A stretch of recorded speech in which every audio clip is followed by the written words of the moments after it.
apa yang mereka lakukan ini adalah mewakili kepentingan publik, kepentingan lingkungan. Tadi hakim pikirannya sangat sempit, mensimplifikasi bahwa perjuangan lingkungan itu seolah-olah hanya yang memiliki hak atas tanah, tindakan personal. Padahal ingat, perjuangan lingkungan itu adalah dia mewakili kepentingan publik. Jadi sekalipun mengatakan bahwa ini bukan mewakili masyarakat adat secara umum, jangankan sekelompok ya, ini ada 11 orang, satu orang saja masyarakat adat yang bertindak mewakili lingkungan karena ada lingkungan rusak, kemudian ada wilayah adat yang rusak, itu masuk kategori perjuangan lingkungan. Tidak mesti harus struktur adat yang dijalankan secara rapi, ada proses secara strukturnya, uangnya dibagi gimana, tidak mesti begitu. Perjuangan lingkungan satu orang pun diakui, tidak mesti harus berkelompok atau harus diakui secara hukum, apakah itu masyarakat adat atau berbadan hukum. Itulah pikiran-pikiran sempit hakim. Saya kira hakim perlu update situasi hukum lingkungan yang belakangan ini banyak mengalami kemajuan, dan harus terakhir harus update juga dan harus melihat sebenarnya fungsi pengadilan sebagai benteng terakhir itu apa.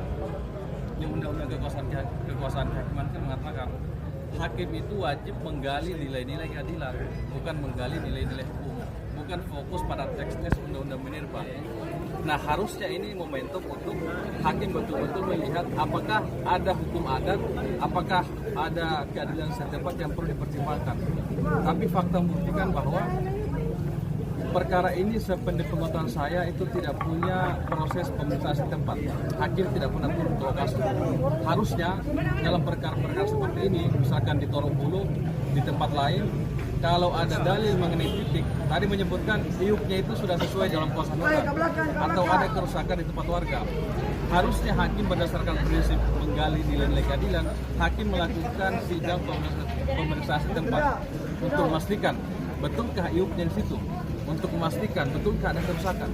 Tapi dengan mereka tidak melakukan sidang pemeriksaan setempat, itu paling tidak jadi alat untuk kita untuk menilai bahwa hakim tidak punya keberpihakan terhadap lingkungan, terhadap masyarakat adat, dan terhadap hak-hak tradisional masyarakat.